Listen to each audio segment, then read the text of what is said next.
सोचिए, कुछ ऐसा जो चलती भी है और स्थिर भी है, जो सबसे दूर भी है और सबसे निकट भी।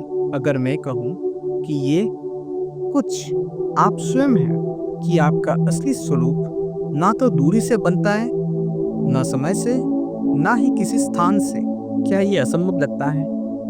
आज हम ईशा उपनिषद के 5वें मंत्र का गहन विश्लेषण करेंगे और समझेंगे कि ये रहस्यमय शब्द क्या है। तो चलिए अपनी सोच के सीमाओं को पार करते हैं और आत्मा के वास्तविक स्वरूप को जानने की यात्रा शुरू करते हैं। उपनिषद केवल एक ग्रंथ नहीं है, वो चेतना के द्वार खोलने का चाबी है। इसका प्रत्येक श्लोक ज्ञान का महासागर है।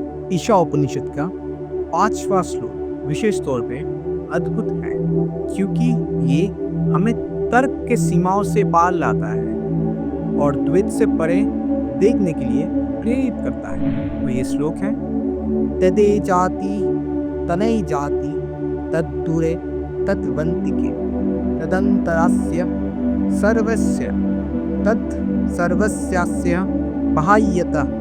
इसका मतलब ये है, ये चलता भी है और स्थिर भी है, वो दूर भी है और निकट भी, वो सबके भीतर भी है और सबके बाहर भी।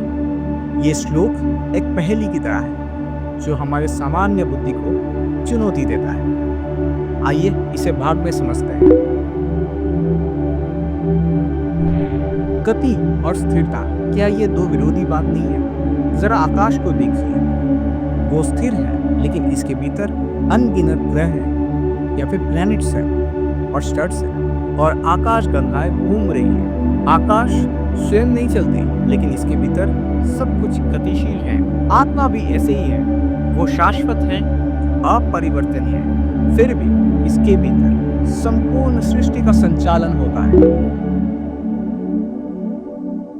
कोई वस्तु सबसे दूर भी हो सकता है और पास भी। ये कैसे संभव है? मान लीजिए एक तारा पृथ्वी से लाखों प्रकाश वर्ष दूर है, मतलब लाखों लाइट ईयर्स दूर है, लेकिन अगर मैं कहूं वो तारा और आप एक ही चेतना से जुड़े हुए हैं। आत्मा ना तो निकट है ना दूर है, वो सर्वत्र है। ये आपके हृदय के सबसे अंदर भी है और अनंत ब्रह्मांड के पार भी है, वो हर जगह है। आत्मा सबके भीतर भी है और बाहर भी। इसका कोई बाहरी या आंतरिक अस्तित्व नहीं है, ये सर्वव्यापी है। इसे ऐसे समझिए जैसे वायु हमारे सांस के माध्यम से ये हमारे अंदर है, फिर भी ये हमारे चारों ओर भी है। अब इसे व्यक्तिगत रूप से समझने का प्रयास करें। आप अपने शरीर में कहाँ? क्या आप अपने हाथों में, या फिर अपने हृदय में, या फिर अपने मस्तिष्क में? आप सोचें कि आप कहाँ हैं। अगर आप अपने हृदय में होते तो जिस व्यक्ति का हार्ट ट्रांसप्लांट होता है, उसका हार्ट चेंज करने के बाद वो व्यक्ति भी बदल जाता है, लेकिन वो व्यक्ति तो नहीं बदलता, वो व्यक्ति पहले जैसा ही होता है, बस उसका हार्ट अलग होता है। इसका मतलब ये है कि आप अपने हृदय में तो नहीं है। अगर आप अपने मस्तिष्क में होते हैं, तो जब किसी का ब्रेन सर्जरी होता है, उसका ब्रेन का एक पार्ट अगर काट के फेंक दिया भी जाता है, तब भी वो स्टेबल रहता है, वो ठीक चलता है, उसमें कोई फर्क नहीं होता। इसका मतलब ये है कि आप अपने मस्तिष्क में भी नहीं है। अगर आपका एक हार्ट काट जाए तब भी आप जिंदा रहेंगे। इसका मतलब ये है कि आप अपने हार्ट में भी नहीं है, या फिर आपका बॉडी का कोई भी पार्ट अगर चला जाए तब भी आप जिंदा रहेंगे।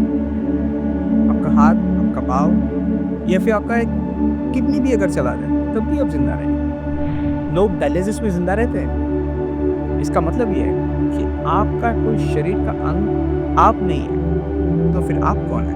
क्योंकि आप हर जगह है, फिर भी कहीं नहीं है। और यही तो सबसे बड़ा खूबसूरती है और ऊंचाई है। इसी को सिर्फ अनुभव से समझा जा सकता है। तब जब आप योग की स्थिति में आते हैं, जब आप अपने अंदर की परम चैतन्य को समझते हैं, तभी आप इस चीज को समझ सकते हैं कि आप कौन हैं और आप कहाँ हैं। ये श्लोक हमारे स्मृति और बुद्धि को तोड़ने के लिए है। हम चीजों को द्वैत में देखने के आदी हैं। कुछ या तो पास होता है या दूर होता है। खुद चलता है या फिर कोई स्थिर होता है, कुछ अंदर होता है या फिर कुछ बाहर होता है, लेकिन हमारी आत्मा इन सब से परे है। वो हर जगह है, हर चीज में है। हमारे महान ऋषियों ने इस मंत्र को सिर्फ पढ़ने के लिए नहीं दिया है, बल्कि इसे समझने और अनुभव करने के लिए दिया है। हमारी आत्मा निकट से भी निकट है, फिर भी अनंत ब्रह्मांड से परे है। अब प्रश्न ये है कि आप इसे अनुभव करने के लिए तैयार हैं? क्या ये श्लोक आपको गहराई से प्रभावित कर रहा है? अगर हाँ, तो आप कमेंट सेक्शन में ज़रूर बताइए मुझे आपका अनुभव। और अगर आपको ये वीडियो अच्छा लगा तो इस वीडियो को लाइक, शेयर और सब्सक्राइब करना बिल्कुल ना भूलें इस चैनल को। कि जब आप ऐसा करते हैं तब ये पॉजिटिव चीज़ और भी ज़्यादा लोग तक पहुंचता है और ये दुनिया और भी ज़्यादा खूबसूरत होता है। नमस्कार।